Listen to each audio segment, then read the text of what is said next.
Hello my dear students, welcome back to learn easily channel. ಈ ಒಂದು ವಿಡಿಯೋದಲ್ಲಿ ನಾವು ಕಮಲಾ ದಾಸ್ರವರ ಆಫ್ಟರ್ ದಿ ಇಲ್ನೆಸ್ ಈ ಒಂದು ಪದ್ಯದ ಕನ್ನಡದ ಲೈನ್ ಬೈ ಲೈನ್ ಎಕ್ಸ್ಪ್ಲನೇಷನನ್ನು ಡಿಸ್ಕಸ್ ಮಾಡೋಣ.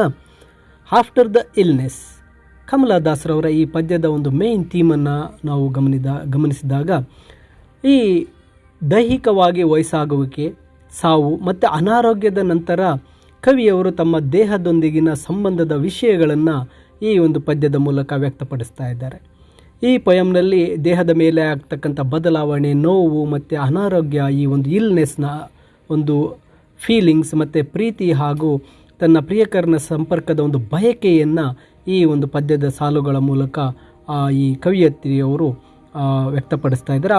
ಆ ಸಾಲುಗಳಲ್ಲಿ ತಮ್ಮ ಹೋರಾಟದ ಭಾವನೆಗಳನ್ನು ಬಿಂಬಿಸಿದ್ದಾರೆ. ಬನ್ನಿ ಲೈನ್ ಬೈ ಲೈನ್ ಎಕ್ಸ್ಪ್ಲನೇಷನನ್ನು ಡಿಸ್ಕಸ್ ಮಾಡೋಣ. ಇಲ್ಲಿ ಮೊದಲ ಸಾಲಿನಲ್ಲಿ ಹೇಳ್ತಾ ಇದ್ದಾರೆ, there was then no death, no end but a ರಿಯುನೈಟಿಂಗ್.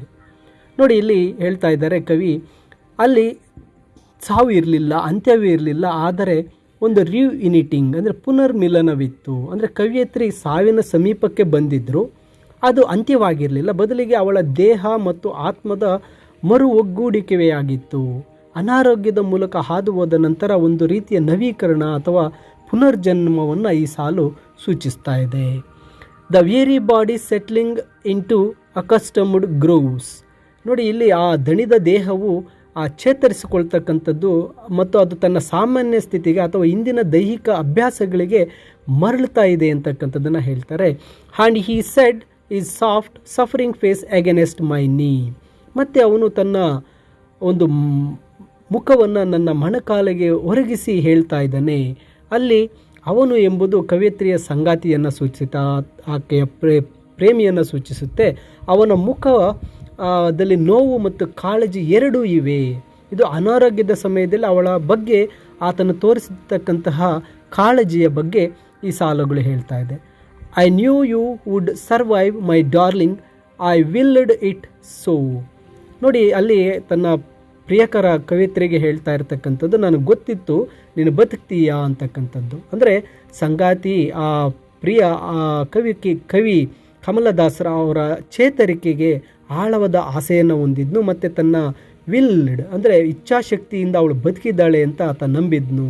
ಇದು ಅವಳ ಮೇಲಿನ ಪ್ರೀತಿ ಮತ್ತು ಸಮರ್ಪಣೆಯ ಒಂದು ಭಾವನೆಯನ್ನು ಈ ಸಾಲು ಹೇಳುತ್ತೆ. I had noticed the high greens of my illness, the bones turning sharp beneath the dry loosened skin, the yellowed eyes. ನೋಡಿ, ಇಲ್ಲಿ ಹೇಳ್ತಾ ಇದ್ದಾರೆ, ಅವನು ಗಮನಿಸಿದ್ನು, ಕವಿಯತ್ರಿ ಅನಾರೋಗ್ಯದ ಸಮಯದಲ್ಲಿ ಅವಳ ದೇಹದಲ್ಲಿ ಉಂಟಾದಂತಹ ಒಂದು ಬದಲಾವಣೆಗಳನ್ನು ಪ್ರಿಯಕರ ಗಮನಿಸಿದ್ನು ಅಂತ ಹೇಳ್ತಾ ಇದ್ದಾರೆ. The high green of my illness, the bones ಅಂತ ಇಲ್ಲಿ ಹೇಳ್ತಾ ಇದ್ದಾರೆ. ಹೈ ಗ್ರೀನ್ಸ್ ಎಂಬುದು ಅನಾರೋಗ್ಯದಿಂದ ಬಂದಿರತಕ್ಕಂತಹ ಒಂದು ಕಾಂತಿಹೀನ ರೋಗಗ್ರಸ್ತ ನೋಟವನ್ನು ಸೂಚಿಸುತ್ತೆ. ಆಕೆಯ ಮೂಳೆಗಳು ಎಷ್ಟು ತೆಳ್ಳಗಾಗಿದ್ದು ಅಂತ ಹೇಳ್ತಾ ಇದ್ದಾಳೆ. ಆ ಮೂಳೆಗಳು ಎಷ್ಟು ತೆಳ್ಳವಾಗಿದ್ವು ಅಂದರೆ ಆ ಚರ್ಮದ ಒಂದು ಅಡಿಯಲ್ಲಿ ಆ ಮೂಳೆಗಳು ಕಾಣ್ತಾ ಇತ್ತು ಮತ್ತು ಆಕೆಯ ಹಳದಿ ಕಣ್ಣುಗಳೆಲ್ಲ ಹಳದಿಯಾಗಿತ್ತು ಅಂತ. ಇಲ್ಲಿ ತೀವ್ರವಾಗಿ ಆಕೆ ತೂಕದ ನಷ್ಟ ಆಗಿದ್ಲು, ಆ ದೇಹ ತುಂಬ ಕ್ಷೀಣಿಸಿತ್ತು. ಹಳದಿ ಕಣ್ಣುಗಳು ಕಾಯಿಲೆ ಅಥವಾ ಜಾಂಡೀಸ್ನಂತಹ ತೀವ್ರವಾದಂತಹ ಒಂದು ಇಲ್ನೆಸ್ಸನ್ನು ಈ ಸಾಲಿನಲ್ಲಿ ಹೇಳ್ತಾ ಇದ್ದಾರೆ. The fetid breath and the prayers to unfamiliar gods. ಇಲ್ಲಿ ಆ ಅನಾರೋಗ್ಯ ಅಂತಕ್ಕಂಥದ್ದು ಒಂದು ಅಹಿತಕರ ಒಂದು ಪರಿಣಾಮ, ಅದರ ಜೊತೆಗೆ ಅಲ್ಲಿ ಅದೊಂದು ರೀತಿ ದುರ್ವಾಸನೆಯುಳ್ಳಂಥ ಉಸಿರು ಅಂತ ಹೇಳ್ತಾ ಇದ್ದಾರೆ. ಅಪರಿಚಿತ ದೇವರಿಗೆ ಪ್ರಾರ್ಥನೆಗಳು ಎಂದರೆ ಇಲ್ಲಿ ಕವಿಯತ್ರಿ ತಾನು ಚೇತರಿಸಿಕೊಳ್ಳೋದಕ್ಕಾಗಿ ಯಾವುದೇ ದೇವರನ್ನು ಬೇಕಾದರೂ ತಾನು ಪ್ರಾರ್ಥಿಸಬಲ್ಲೆ ಅಂತಕ್ಕಂಥದ್ದನ್ನು ಹೇಳ್ತಾ ಇದ್ದಾರೆ. Who seemed to him so much more believed than he did he feel the neglect while I battled with my pain. ನೋಡಿ, ಈ ಸಮಯದಲ್ಲಿ ಹೇಳ್ತಾ ಇದ್ದಾರೆ ತನ್ನ ಪ್ರಿಯನಿಗಿಂತ ಹೆಚ್ಚು ಪ್ರಿಯರಾಗಿದ್ದರು ಅಂತ. ಅಂದರೆ ಅನಾರೋಗ್ಯ ಸಮಯದಲ್ಲಿ ಆ ಕವಿಗೆ ತನ್ನ ನೋವು ಮತ್ತು ಚೇತರಿಕೆಯ ಕಡೆಗೆ ಗಮನ ಹರಿಸಿದ್ಲು. ಇದರಿಂದ ಸಂಗಾತಿಯು ತಾನು ನಿರ್ಲಕ್ಷಿಸಲ್ಪಟ್ಟಿದ್ನೆ ಅಂತಕ್ಕಂಥದ್ದನ್ನು ಹೇಳ್ತಾ ಇದ್ದಾಳೆ. And did he feel the neglect while I battled with my pain. ನಾನು ನನ್ನ ನೋವಿನೊಂದಿಗೆ ನನ್ನ ಒಂದು ಆರೋಗ್ಯದೊಳಗೆ ಹೋರಾಡ್ತಾ ಇದ್ದಾಗ ಅವನು ನಾನು ನಿರ್ಲಕ್ಷಣೆ ಮಾಡಿರ್ತಕ್ಕಂಥದ್ದನ್ನ ಅನುಭವಿಸಿದ್ದೇನೆ ಅಂತ. ಇದು ಕವಿಯತ್ರಿಯ ಪ್ರಶ್ನೆ. ತನ್ನ ಆ ಅನಾರೋಗ್ಯದಿಂದಾಗಿ ಸಂಗಾತಿ ತನ್ನ ಪ್ರೇಮಿಯ ಭಾವನೆಗಳನ್ನು ಅರ್ಥ ಮಾಡಿಕೊಳ್ತಕ್ಕಂಥ ಪ್ರಯತ್ನ ಇದಾಗಿದೆ. ಅನಾರೋಗ್ಯವು ಸಂಬಂಧಗಳ ಮೇಲೆ ಹೇಗೆ ಪರಿಣಾಮ ಬೀರುತ್ತೆ ಅಂತಕ್ಕಂಥದ್ದನ್ನು ಈ ಸಾಲು ಹೇಳುತ್ತೆ. Did he waking alone at 4 remember there was not much flesh left for the flesh to hunger the blood had weaken too much to lust and the skin without health. ನೋಡಿ ಇಲ್ಲಿ ಹೇಳ್ತಾ ಇದ್ದಾರೆ, ಆ ಒಂದು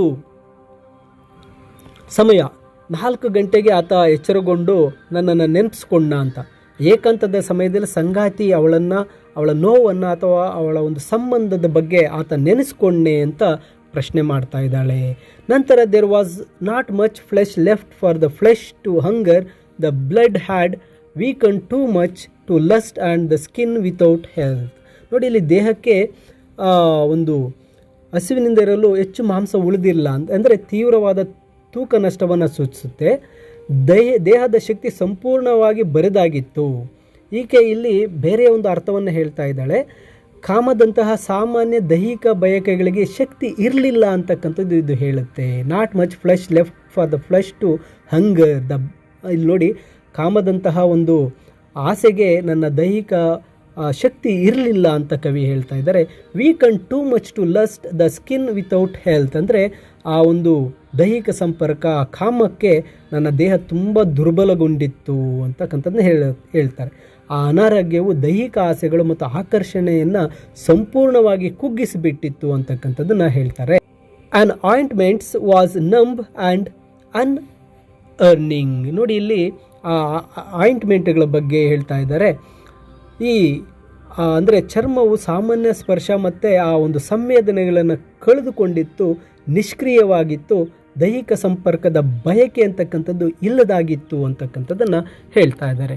what lusted then for him was it perhaps the deeply hidden soul. ನೋಡಿ, ಕೊನೆಯ ಸಾಲನ್ನು ನೋಡಿ, ವಾಟ್ ಲಸ್ಟೆಡ್ ಹಿಮ್, ಅವಳು ಅಲ್ಲಿ ಆ ಬಯಕೆಗಳಿಗೆ, ದೈಹಿಕ ಸುಖಕ್ಕೆ ಆಕೆ ಅನಾರೋಗ್ಯದಲ್ಲಿದ್ದಾಗ ಆಕೆ ಅಸಮರ್ಥಳಾಗಿದ್ದಾಳೆ. ಆ ದೈಹಿಕ ಸಂಪರ್ಕದ ಬಯಕೆ ಇಲ್ಲದಾಗಿತ್ತು. ಆದರೆ ವಾಟ್ ಲಸ್ಟೆಡ್ ದೆನ್, ಹಾಗಾದರೆ ಅವರಲ್ಲಿ ಯಾವುದು ಆ ಒಂದು ಆಸೆ ಏರ್ಪಡ್ತು? ದೈಹಿಕವಾಗಿ ಅವಳು ಅಸಮರ್ಥಳಾಗಿದ್ದರೂ ಕೂಡ ಸಂಗಾತಿಯ ಕಡೆಗೆ ಆಸೆ ಇತ್ತು ಎಂದಾದರೆ ಅದರಿಂದ ಅದು ಯಾವುದರಿಂದ ಬಂದಿತ್ತು ಅಂತ ಕವಿ ಪ್ರಶ್ನೆ ಮಾಡ್ತಾ ಕೊನೆಯ ಸಾಲಲ್ಲಿ ಉತ್ತರ ಹೇಳ್ತಾರೆ. For him was it perhaps the deeply hidden soul. ಅಂದರೆ ಅವನಿಗೆ ಅದು ಬಹುಶಃ ಅವನಿಗೆ ಆಳವಾಗಿ ಅಡಗಿರ್ತಕ್ಕಂಥ ಆತ್ಮದಿಂದ ಆಸೆ ಬಂದಿತ್ತ ಅಂತ.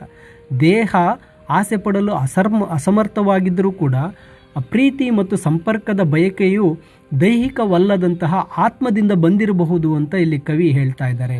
ಇದು ಪ್ರೀತಿ ಮತ್ತು ಮಾನವ ಸಂಪರ್ಕದ ದೈಹಿಕವಲ್ಲದ ಆಧ್ಯಾತ್ಮಿಕವಾದಂತಹ ಆಯಾಮವನ್ನು ಈ ಸಾಲಿನಲ್ಲಿ ಆ ಕವಿಯತ್ರಿ ಕಮಲಾ ದಾಸರವರು ತಿಳಿಸ್ತಾ ಇದ್ದಾರೆ. ಅಂದರೆ ತಾನು ಅನಾರೋಗ್ಯದಲ್ಲಿದ್ದಾಗ ತನ್ನ ದೈಹಿಕವಾಗಿ ಶಕ್ತಿ ಕುಗ್ಗಿ ಹೋಗಿ ಆತನನ್ನು ಭೇಟಿ ಮಾಡಲಾಗದೆ, ಆತನ ಆಸೆಗಳನ್ನು ತೀರಿಸಲಾಗದೆ, ಆ ದೈಹಿಕ ಆಸೆಗಳಿಗೆ ಆ ಒಂದು ದೇಹ ಅಸಮರ್ಥವಾಗಿದ್ದಾಗ ಆತನಲ್ಲಿ ಹುಟ್ಟಿದಂಥ ಆಸೆ ಯಾವುದಾಗಿರಬಹುದು ಅಂದರೆ ಅದು ಆತ್ಮದಿಂದ ಬಂದಿರಬಹುದು ಅಂತ ಕವಿ ಈ ಪದ್ಯದ ಮೂಲಕ ತಿಳಿಸ್ತಾ ಇದ್ದಾರೆ. ಮೈ ಡಿಯರ್ ಸ್ಟೂಡೆಂಟ್ಸ್, ಈ ಕನ್ನಡದ ಎಕ್ಸ್ಪ್ಲನೇಷನ್ನೊಂದಿಗೆ ಇಂಗ್ಲೀಷ್ ಸಮರಿಯ PDF ವಿಡಿಯೋದ ಡಿಸ್ಕ್ರಿಪ್ಷನ್ನಲ್ಲಿದೆ, ಡೌನ್ಲೋಡ್ ಮಾಡಿಕೊಳ್ಳಿ. ಹಾಗೆ ಹೆಚ್ಚಿನ ವಿಡಿಯೋಗಳಿಗೆ ತಪ್ಪದೆ ಲರ್ನ್ ಈಸಿಲಿ ಚಾನಲನ್ನು ಸಬ್ಸ್ಕ್ರೈಬ್ ಮಾಡಿ ಅಂತ ತಿಳಿಸುತ್ತಾ ಎಲ್ಲರಿಗೂ ಧನ್ಯವಾದಗಳು.